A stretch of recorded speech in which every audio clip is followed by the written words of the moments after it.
Tesson qui nous vient de l'Université d'Orléans. C'est ça. Pour nous parler d'évaluation, cette fois, des textes. Ça répondra à la question de ce matin. Peut-être pas. Je commence par des toutes petites présentations. Donc voilà, je m'appelle Sonia Tesson, j'ai un doctorat en langue et littérature française.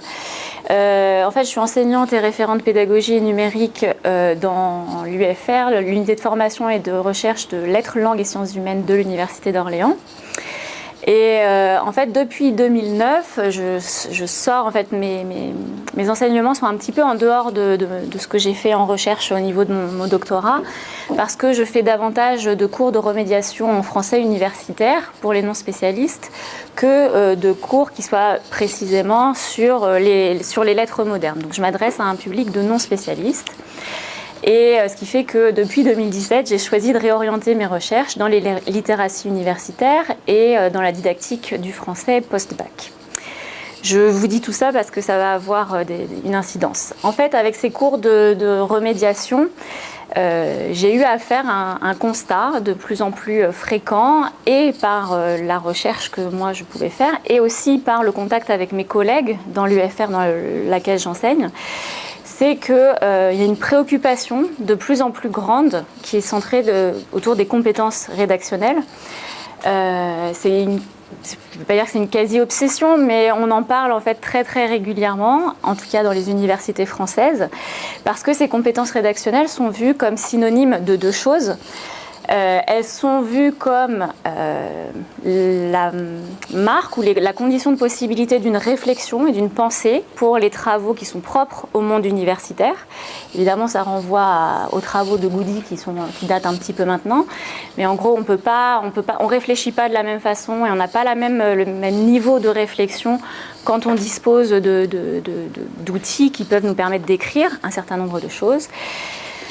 Et ces compétences rédactionnelles sont également des marqueurs d'autres qualités qui sont, elles, recherchées par les entreprises, par les recruteurs.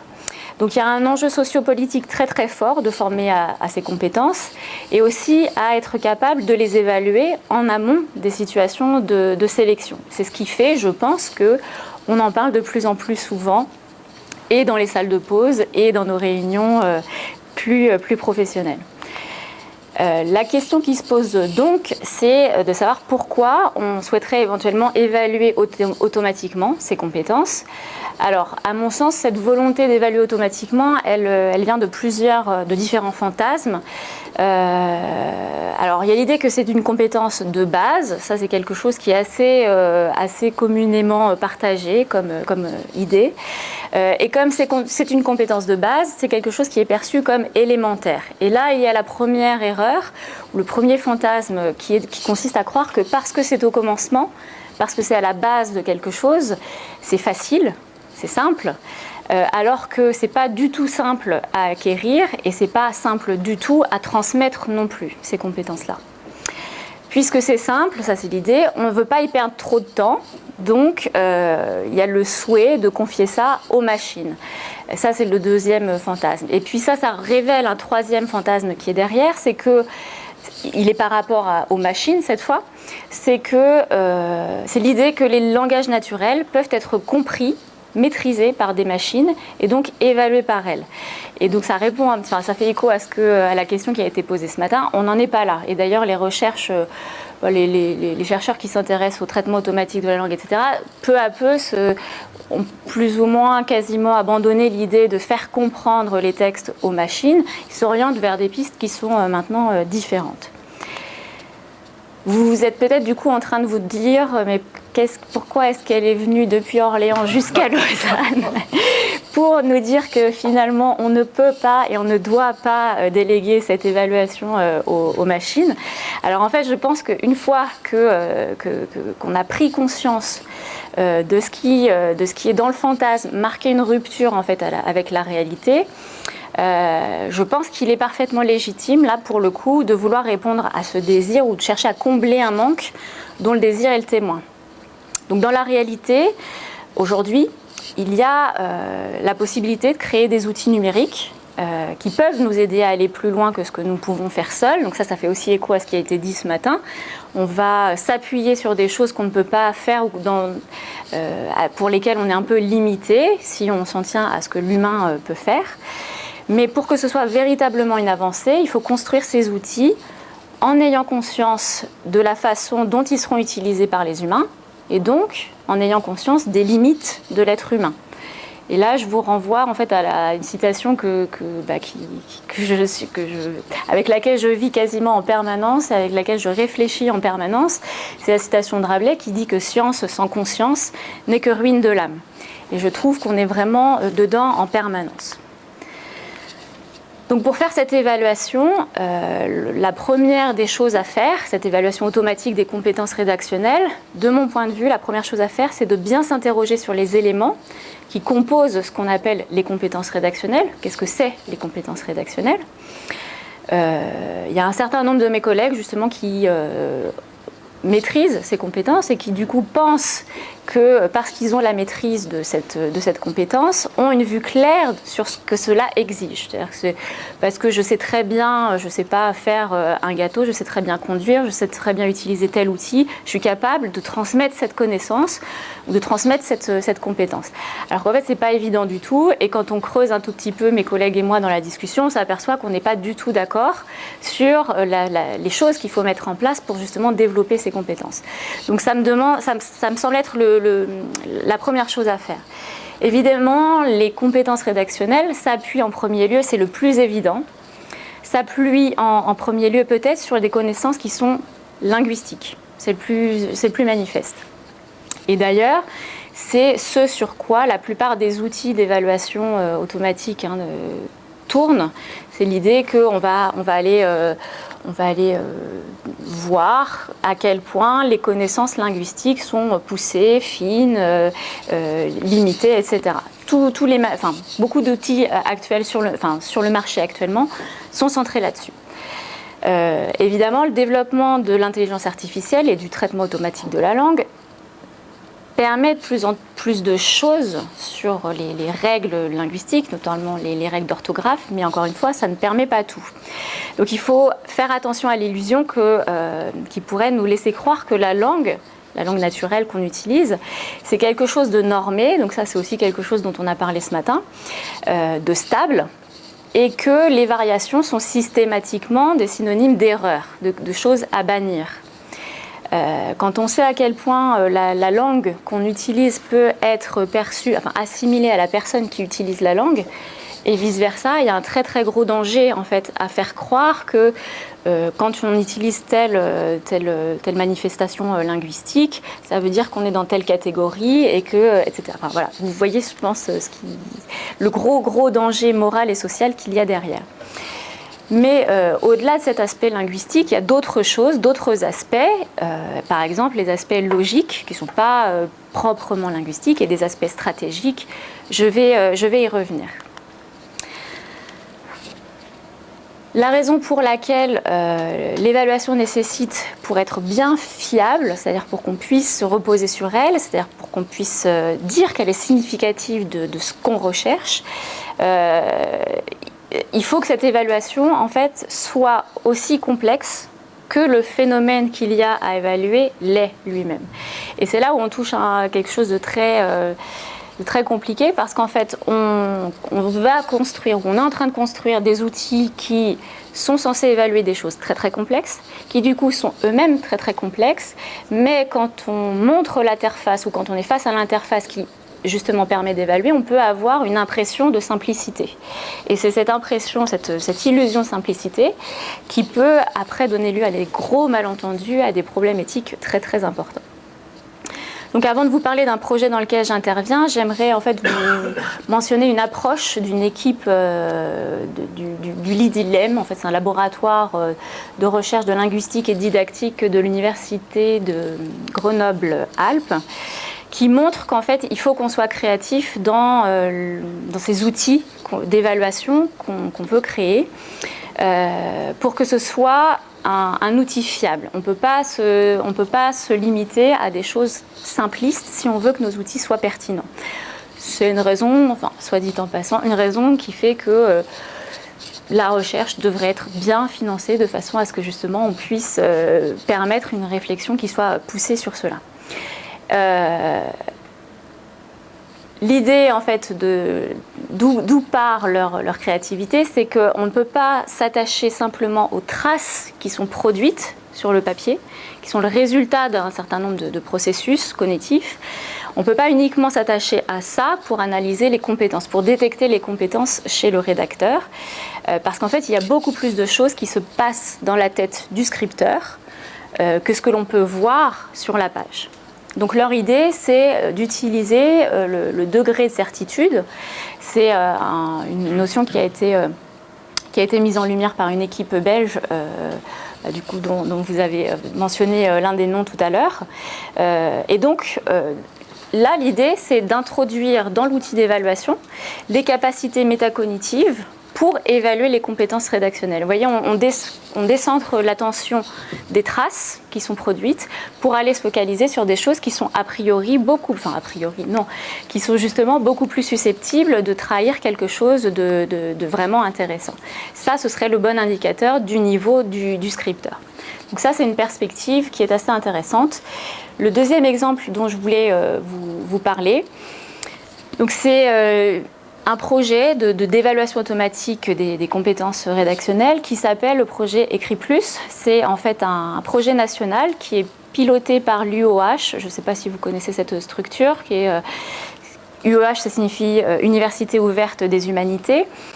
Une structure donc qui pilote un projet qui regroupe les efforts on va dire, toujours plus d'universités en France. Actuellement, il me semble qu'on est plus de 15.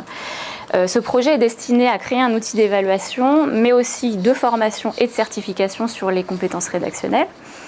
Et à l'heure actuelle, il me semble qu'il y a 3 originalités intéressantes dans ce processus. Alors la première originalité, c'est qu'il s'agit d'un projet qui regroupe de nombreuses équipes de chercheurs et chercheuses en linguistique. Donc sur le plan linguistique, il y a beaucoup plus de phénomènes qui sont évalués et pas seulement l'orthographe. Alors je ne sais pas si en Suisse vous utilisez déjà ou depuis longtemps des outils d'évaluation justement de l'orthographe ou du niveau d'orthographe des élèves. Est-ce que c'est massif et sur quoi reposent ces outils? En France, il y a un outil phare dont je vais passer le nom, mais qui est vraiment très très utilisé. Et en fait, cet outil qui coûte très cher n'évalue quasiment que sur des points d'orthographe. Donc là, la perspective linguistique élargit énormément le spectre et permet d'inclure des critères qui sont beaucoup plus nombreux. Là, actuellement, on est à au-delà. Je crois on doit avoir plus de 500 items en fait, qui peuvent être évalués dans le test dans sa version actuelle. La deuxième originalité, c'est que le projet part des représentations qui sont liées au français écrit. Et ça, c'est vraiment ultra important pour construire le référentiel. Les représentations que les étudiants ont, qui comptent énormément parce que c'est le début, c'est à partir du moment où on pourra déjouer les représentations que les étudiants ont de la langue qu'on pourra déconstruire en fait certaines idées fausses qu'ils peuvent avoir, qu'on pourra mettre en place une remédiation qui sera bien adaptée à ce qu'ils sont, à ce qu'ils croient. Mais ce référentiel se base aussi sur les représentations des évaluateurs, évidemment les enseignants du supérieur, mais aussi les évaluateurs qui sont recruteurs. Donc on va faire tout un énorme travail d'enquête pour aller expliciter les normes, on retombe encore sur ça, les normes qui sont attendues. Ainsi, on a l'espoir d'avoir un référentiel qui soit plus complet, plus proche des critères qui soient réellement utilisés en situation d'évaluation ou en situation de recrutement, parce que l'outil qu'on utilise, qui est largement utilisé dans les universités, se fonde sur une représentation de la langue française qui est très très normative et qui, dans bien des contextes, ne fonctionne absolument pas. C'est-à-dire qu'il y a plein de règles d'orthographe qui sont en place depuis des dizaines, des centaines d'années, mais que quasiment plus aucun utilisateur de la langue française ne pratique. Donc c'est des choses qui finalement n'ont plus beaucoup de sens. Donc ça, c'est un point intéressant, c'est d'aller vraiment voir ce qui fait sens pour les utilisateurs de la langue. Et évidemment, ça réintroduit la question de la variation de la norme qui est ultra importante, surtout quand on a affaire à des enjeux sociaux que j'ai pu mentionner derrière. Et puis la dernière originalité de ce projet que je souhaite souligner en particulier, parce que là ce serait vraiment notre contribution, la contribution de notre laboratoire, c'est d'apporter une épreuve complémentaire. Donc on se posait la question à l'instant de la production de textes qui, elle, évaluerait d'autres domaines que ceux qui sont traditionnellement évalués en cette matière. C'est-à-dire qu'on voudrait adjoindre à la partie linguistique et logique, qui sont déjà généralement évaluées, d'autres choses. Donc le domaine stratégique et le domaine social. Qu'est-ce que j'entends par le domaine stratégique ? En fait, c'est quelque chose qui est important à prendre en compte, parce qu'en fait, la stratégie du scripteur, c'est ce qui permet au scripteur d'être efficace. Le scripteur qui a une stratégie qui lui convient et qui convient à la consigne qui lui est donnée, c'est un bon scripteur. C'est quelqu'un qui va s'en sortir, c'est-à-dire qui va répondre à la consigne, qui va répondre aux attentes. Donc il faut qu'il soit capable de repérer les impératifs les plus importants, de les respecter, de dire en fait quelle priorité il va donner aux impératifs qu'il réussit à dégager, d'évacuer éventuellement un certain nombre d'impératifs parce qu'il va les juger secondaires, et c'est déjà un gros travail métacognitif là-dessus. Mais c'est aussi, le bon scripteur, c'est celui qui va être capable de déterminer quelle tâche il doit faire pour pouvoir répondre à ces impératifs, de donner un ordre qui soit pertinent à ces différentes tâches à effectuer pour pouvoir parvenir à son objectif. Donc vous voyez, il y a tout un processus qui va permettre de valider en fait un certain nombre de comportements. Donc ça, c'est la marque du scripteur efficace. Et donc c'est c'est aussi sur ce domaine-là qu'on souhaiterait évaluer les candidats, de façon à ce qu'on intègre quelque chose qui en fait vraiment est au centre du processus de rédaction quand on écrit, quand on prend la plume. Et l'autre aspect, l'autre domaine qu'on aimerait introduire dans ce test, c'est le domaine social. Ça consiste en fait à une certaine habileté à repérer, en fait c'est une capacité à s'adapter à son lecteur, donc à repérer les attentes du lecteur, qui, au-delà des normes qui peuvent être quasiment universellement reconnues, alors je vais prendre un exemple tout bête, je ne sais pas, on dit à un étudiant, vous devez écrire un rapport de stage, et voilà la méthodologie, voilà la méthode pour écrire un rapport de stage, voilà, c'est ça, les règles, les normes, et ces règles, ces normes sont toujours valables. Et en fait, ça, c'est pas vrai du tout. C'est pas vrai du tout parce que quand on regarde concrètement ce qui est véritablement évalué, ce qui est véritablement pris en compte par les évaluateurs, ça fluctue en fait énormément. Donc, il va y avoir là aussi quelque chose de l'ordre de l'adaptation qui va se mettre en place chez l'étudiant. L'étudiant qui va se rendre compte que justement, il y a des normes, mais que ça fluctue, que son évaluateur, à lui, il est plus sensible à ça et moins sensible à ça. Il va pouvoir aussi mettre en place un certain nombre de stratégies qui vont lui permettre d'arriver à son but. Et évidemment, le scripteur de faible niveau, c'est quelque chose qu'il a du mal à faire parce que y a trop de choses en fait en même temps. Le processus est trop complexe et donc il y a un certain nombre de ces paramètres qui vont passer à la trappe. Donc en fait, nos étudiants les plus faibles, ils le sont aussi et peut-être surtout parce qu'ils ne perçoivent pas que quand ils sont en situation de production d'un texte, ils sont en fait en situation de communication. Une situation de communication particulière, qui n'est pas orale, qui n'est pas directe, mais une situation de communication, et donc il faut cette adaptation à son lecteur. Pour résumer, donc je pense qu'il y a de belles perspectives pour la construction d'un tel outil d'évaluation automatique des compétences rédactionnelles, et que c'est une nécessité finalement, contrairement à ce que j'ai pu laisser croire au tout début, de construire un tel outil. Parce que, d'abord parce qu'en fait on peut pas, ça c'est évident et ça fait vraiment des décennies qu'on le sait, c'est pas possible de pousser une réflexion intense de faire preuve d'un grand sens critique, que ce soit à l'écrit ou que ce soit dans la vie sociale, dans la vie de la société de tous les jours, sans passer par l'écrit. L'écrit est un support, et là pour le coup on parlait des technologies qui n'ont pas été incluses dans l'enseignement. L'écrit, le crayon, le support papier, c'est une technologie dont on ne peut pas se séparer et qui a vraiment été intégrée à l'école parce qu'elle a vraiment du sens, parce qu'il y a vraiment un apport à l'intégrer dans notre institution. Donc pour la poursuite dans les études, comme pour l'insertion en fait, dans le monde professionnel, c'est primordial. Donc on ne pourra pas passer à côté de cette... de l'évaluation des compétences rédactionnelles. L'autre aspect qui rend l'évaluation automatique des compétences rédactionnelles importante, c'est qu'on a des cohortes à l'université qui sont de plus en plus imposantes. Je ne sais pas, là encore, je suis complètement ignorante du contexte de mes voisins, donc je ne sais pas en Suisse et en Belgique comment ça peut se passer. Mais en France, c'est le cas. Et on a en parallèle de cette augmentation, de ce développement des cohortes, on a en parallèle des outils numériques qui sont de plus en plus puissants et de plus en plus intéressants. Donc pourquoi s'en priver ? Ça suppose toutefois le respect d'un certain nombre de règles. Et donc selon moi, c'est d'abord le fait de ne pas se limiter aux traces visibles qui arrivent au terme du processus. Ça me semble vraiment être quelque chose d'ultra important. Et donc de prendre en compte tous les marqueurs du bon déroulement du processus. Et je pense que là, c'est pour nous, justement, être humain, quelque chose de particulièrement intéressant, de se rendre compte que, contrairement à une machine, mais peut-être que justement avec l'intelligence artificielle, on est déjà en train de sortir de ça. On n'est pas dans quelque chose de binaire qui nous permet de déterminer à l'avance quelle va être la sortie de tout un processus de prise de décision.